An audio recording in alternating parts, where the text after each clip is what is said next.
Hey everybody, happy Wellness Wednesday. Marco Rodriguez coming at you. So today you are in for a treat. Sitting next to me is none other than David Hamilton, the iconic bass player for the local 70s rock band sensation Funky Mungo. Now before we get started, I want to go over a little bit of David's bio so you have a better understanding of who this man is. Now, David is a multi-style professional bassist. He's a cellist, vocalist, composer, and recording artist. He graduated from the University of Texas, El Paso in 1997 with a bachelor's in music education. In addition to the multiple bands that he plays with, he also is the orchestra, choir, and band director at Da Vinci. He's also the music coordinator at Burnham Wood, and he's a state advocate for the fight for charter schools in the state of Texas. In addition to all that, he's also the worship leader at Ridge Methodist Church, where he directs a full praise team. Now, in addition to the classic 70s rock, he also plays a variety of other different styles, including classical, disco, R&B, blues, country, salsa, and many styles of jazz.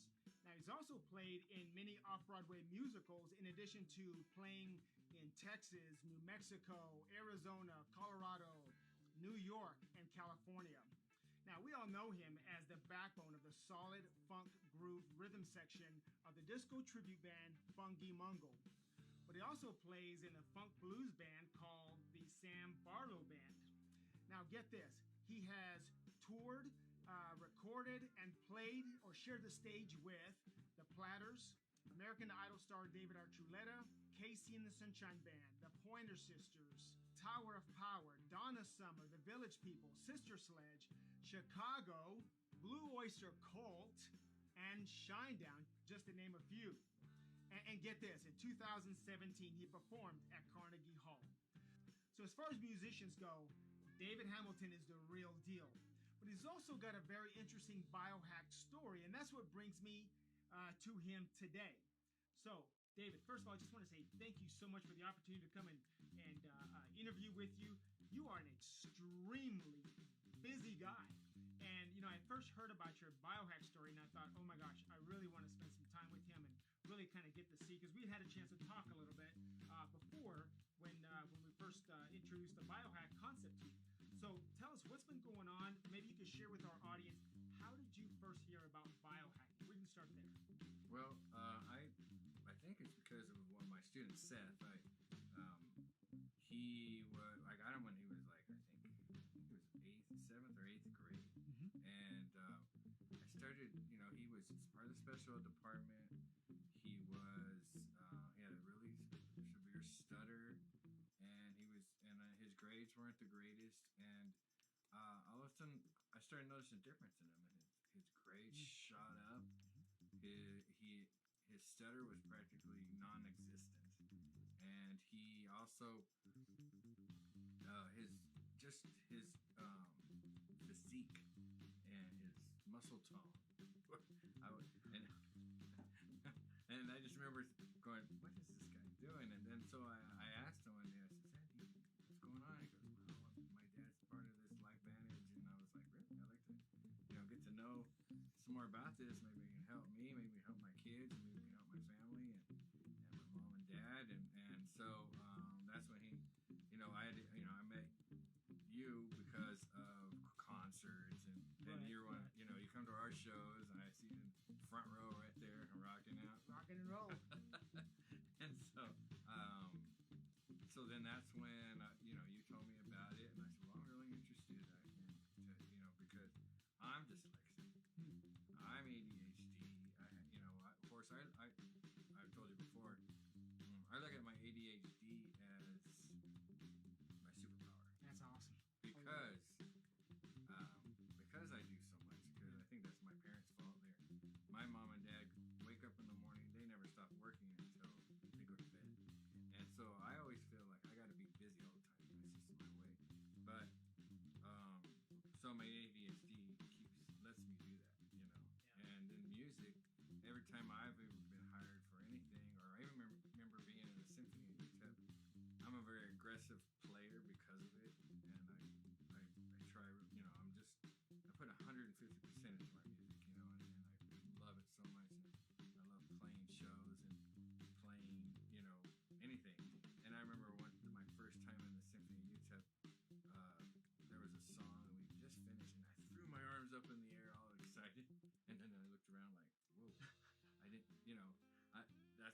passionate I am, and my ADHD helped me keep going all the time. But at the same time, I'm forgetful.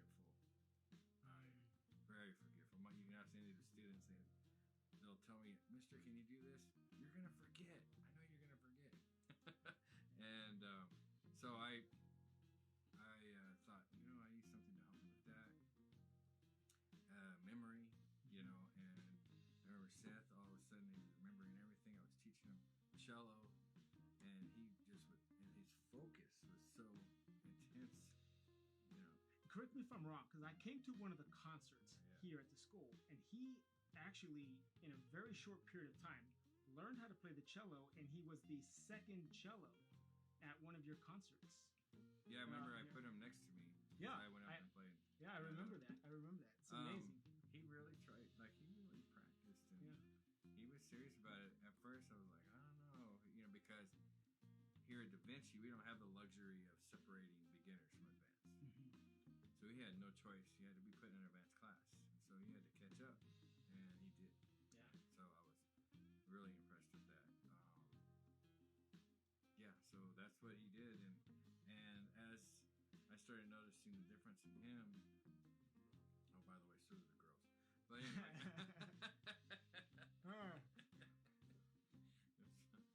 Anyway, and then if any of you have seen Seth, you'll understand what he means. The guy kind of looks like a mini version of Superman, right? He's got this great hair and he's developing this great physique, and I completely understand what you're saying. And so I just remember. So then I got with you, and I got my parents, and we went over to your business, and we had a meeting, and you explained biohacking in detail. And then I started taking it, and I started noticing. For instance, when I work out at night, I remember one time I was doing like this, making my feet just go up and down like this, crazy. And I didn't used to be able to do that. And then also I would be able to work out longer stints of time, walking longer. And I'm starting to remember, I'm doing all this computer work all the time, and my memory is just way better. So I know that it's because of that. And you had said something. You have an assistant now, right? And the assistant was trying to figure out how you can remember everything that you're doing and everything, right? Because even he can't keep up anymore. Yeah, he called me the super teacher the other day. That's great. I don't know about that, but and you're saying that you were not able to do all of that. I mean, you were busy, but the memory and the my focus. last, I've been teaching for 25 years, and my last job in Socorro, I had 200 students, and I couldn't keep up. Couldn't. Yeah. And now here, doing, I don't know. Maybe it's because I'm sure it is because of the accent, but it's helped me a lot. I just love it. Awesome. So, for those of you who don't really understand what we're talking about in terms of what biohacking is, biohacking is a biotechnology that addresses what molecular biologists call the 3 theories of aging, or as I like to call them, the 3 theories of aging and disease. And what we know is that because of the polluted environment that we live in, the polluted food, and all the toxins that we consume into our body, that causes something called free radicals, also known as oxidative stress. And that oxidative stress continues to circulate throughout our body. Now, over time, it starts to